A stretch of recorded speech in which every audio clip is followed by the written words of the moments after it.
사랑하는 성도 여러분, 9월 25일 아까베 시간이 돌아왔습니다. 오늘의 말씀은 출애굽기 20장 18절에서 26절까지의 말씀으로 함께 주의 은혜를 나눠보고자 합니다.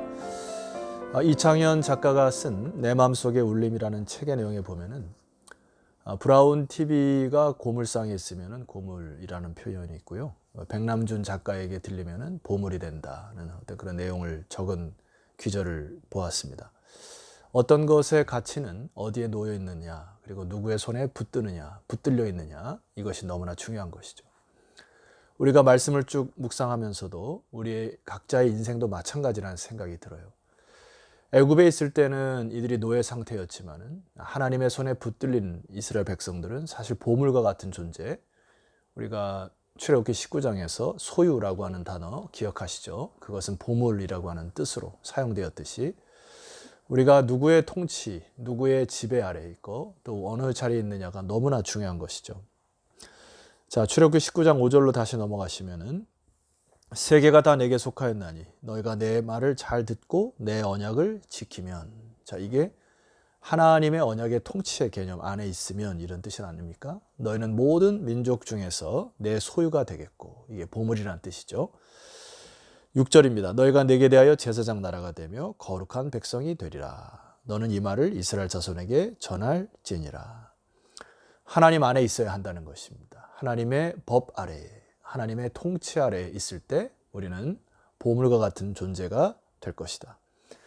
그래서 이 보물과 같은 하나님의 백성들에게 이제 그들이 이 광야를 살아갈 때, 그리고 가나안 땅에 들어갈 때에도, 오늘 우리가 이 세상을 살아갈 때에도 마음속에 두고서 그 하나님 나라의 법대로 살아가는 그 축을, 바로 십계명을 허락하신 것이죠. 이 십계명을 하나님께서 허락하시고 그들에게 하나님의 법을 주실 때에 하나님이 그 자연 현상을 통하여 굉장히 위험하게 나타나시고, 또한 그들에게 경각심을 주므로 하나님을 두려워하게끔 하는 그 시대 상황을 여러분이 알 수가 있을 것입니다. 자, 이 말씀은, 이 하나님의 임재는 이스라엘 백성들이 이제 하나님의 임재 가운데 그 말씀을 길이길이 마음속에 새기고 그 법을 따라 살아가기를 하나님이 기대하신 것이죠. 자, 오늘 본문의 18절 말씀 보면은 뭇 백성이 우레와 번개와 나팔 소리와 산의 연기를 본지라. 그들이 볼 때에 떨며 멀리 서서. 자, 이스라엘 백성이 너무 두려운 나머지 직접 듣고 그대로 행했다는 것보다는 모세를 통하여 중간에 넣어서 듣겠다고 하는 어떤 자세를 취하는 것 같아요. 자, 19절 말씀 보면은 모세에게 이르되 당신이 우리에게 말씀하소서 우리가 들으리이다. 하나님이 우리에게 말씀하지 말게 하소서 우리가 죽을까 하나이다. 예, 백성의 입장에서 1차적으로 보면은 굉장히 두려웠을 것이라는 생각이 듭니다. 그런데 마음의 자세는 좀 달랐어야 돼요. 21절 말씀 보면은 모세가 백성에게 이르되 두려워하지 말라 했습니다. 하나님의 임하심은, 자, 여기에 세 가지 목적이 있어요. 너희를 시험하고, 즉 너희를 연단하고, 두 번째 너희로 경외하고, 그리고 범죄하지 않게 하려 하심이니라. 결과적으로 하나님의 임재는 너희를 두렵게 하려고 하는 게 아니라 너희로 하여금 시험하고 경외하고 범죄하지 않게 하려고 하는 목적이기 때문에 두려워하지 말라 했습니다. 그런데 여전히 백성들은 두려워했죠. 21절 말씀 보면은 백성은 멀리 서서 있고 모세는 하나님이 계신 흑암으로 가까이 가니라 했습니다. 자, 이 백성들의 문제점이 뭐죠? 두려워하지 말라 했음에도 불구하고 그들은 멀리 서서 있었고 모세는 흑암으로 가까이 가는 바로 이 차이가 있었습니다. 여러분, 시편 73편 28절에 보면은 이러한 시인의 고백이 있습니다.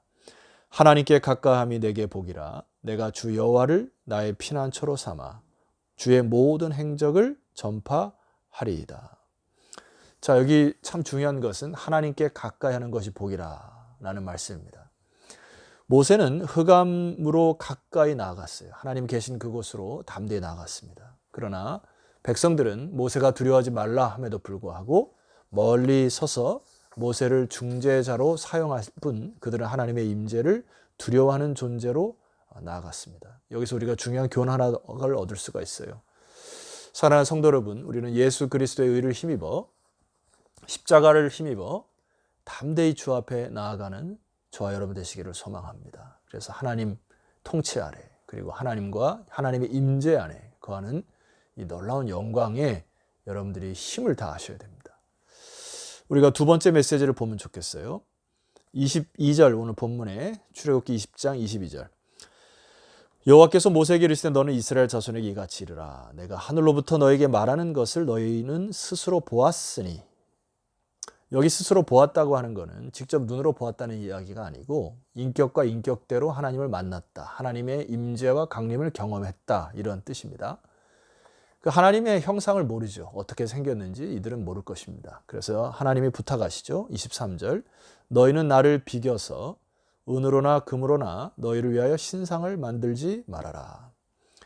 여기 비긴다라고 하는 단어는 상상하다 이런 뜻입니다. 너희가 나를 상상해서 은으로나 금으로나 너희를 위하여 신상을 만들지 말아라. 우상의 형상을 자꾸 만들어서 하나님의 그 역사와 하나님의 그 능력을 제한하는 것을 하나님은 철저히 거부하십니다. 이 목적은 너희를 위하여. 형상을 만드는 순간 더 이상 하나님을 하나님 대해 섬기는 게 아니라 자기 자신을 섬기게 되었기 때문에 하나님은 철저히 우상을 만들지 말라. 하나님을 이용해 먹는 수단으로만 삼지 말라 하시고, 그들에게 이 우상을 만드는 대신 하나님이 그 예배, 제사를 드릴 장소와 위치, 그리고 그 규격을 정확히 말씀을 하시죠. 24절입니다. 내게 토단을 쌓고 그 위에 내 양과 소로 내 번제와 화목제를 드리라. 내가 내 이름을 기념하는 모든 곳에서 내게 임하여 복을 주리라. 하나님은 내게 토단을 쌓으라 하고 너의 번제와 화목제를 드리라 하는 것입니다. 즉 하나님께 나올 때는 다른 사람의 것이 아니라 네가 준비한 양과 소로 번제, 즉 하나님과의 관계 회복과 화목제, 이웃과의 관계 회복할 목적으로 하나님께 제사로 나와 하나님께 제사를 통하여 예배를 드리라. 이게 이 우상을 만들지 말고 여기에 에너지와 힘을 다 쏟으라는 것입니다. 바로 이것이 하나님의 나라와 통치 아래 있는 진정한 보물이 되는 비결이다. 이렇게 말씀하신 거예요. 자, 한 가지만 더 말씀을 드리죠. 25절입니다. 네가 내게 돌로 제단을 쌓거든 다듬은 돌로 쌓지 말라. 네가 정으로 그것을 쪼면 부정하게 함이니라. 하나님이 이 제단을 쌓을 때 인간의 어떤 기술을 요하지 말라고 합니다. 저 이 부분을 스펄전 목사님의 그 설교집을 읽다 보니까 정확히 표현된 부분을 여러분에게 말씀드립니다.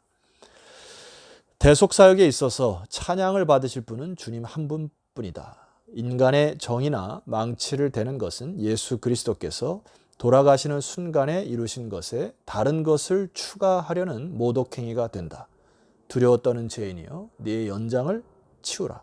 그리고 겸손하게 무릎을 꿇고 간구하라. 주 예수를 당신의 속죄의 제단으로 받아들이며 주님 안에서 안식하라. 돌로 쌓은 제단을 쌓을 때 인간의 정의나 망치를 대지 말고 너의 번제와 너의 화목제로 드릴 소와 양을 준비하여 하나님 앞에 제사로 나와라. 이게 이제 구약의 메시지인데, 이 하나님께 경배하는 마음으로 너의 있는 모습 그대로 나아오기를 하나님은 원하셨던 것입니다. 여러분 오늘날 자꾸 이 복음에 다른 것을 추가하려는 하나님을 모독하는 행위들이 있어요. 행위를 강조한다거나 혹은 다른 어떤 것들을 더 강조함으로 인하여 이 복음의 은혜를 자꾸 떨어뜨리게 하려고 하는 사상과 철학의 시대에 우리가 살아가고 있습니다. 그럴 때 우리는 하나님의 은혜를 깊이 경험할 수가 없죠.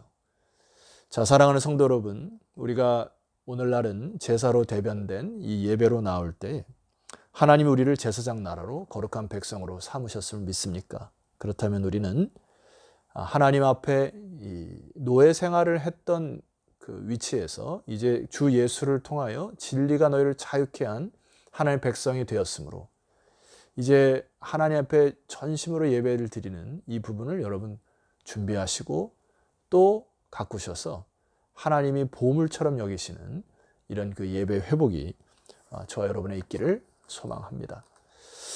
자, 마지막으로 이 폴 워셔라는 분이 이제 복음이라는 책을 써서 이제 베스트셀러가 되었는데요. 이 글 가운데 한 부분을 여러분과 좀 나누고 기도드릴까 합니다.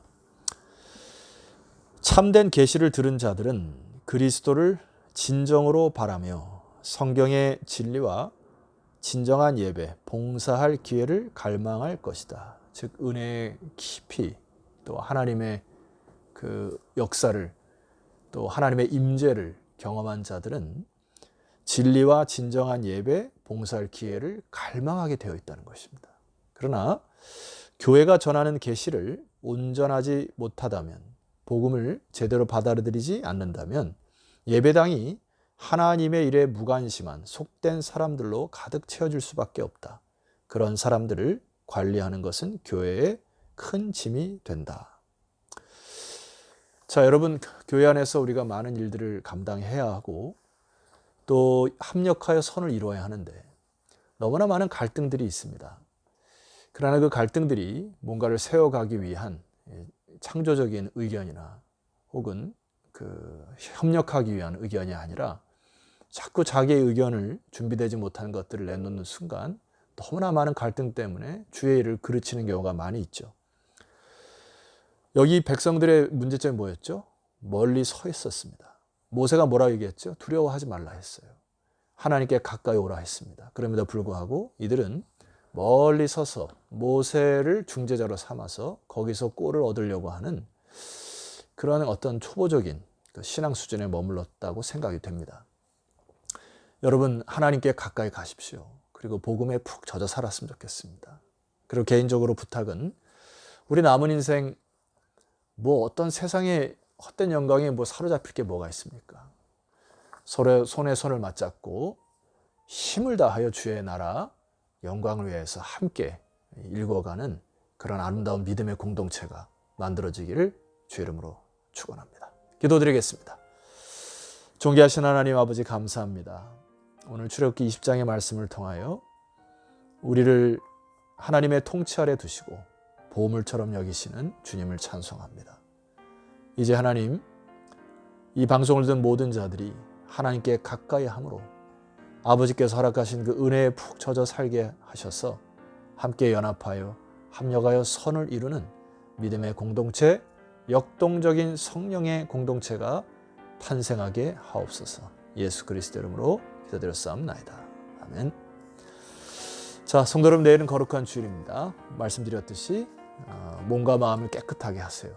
토요일 날은 주일을 준비하는 마음으로 여러분 방도 좀 청소하시고 또 집도 좀 정리하시고, 그래서 한 주일을 시작하는 한 주일부터 승리하는 시간이 되었으면 좋겠습니다. 내일 주일날 여러분 다시 뵙도록 하겠습니다. 내일 뵙겠습니다.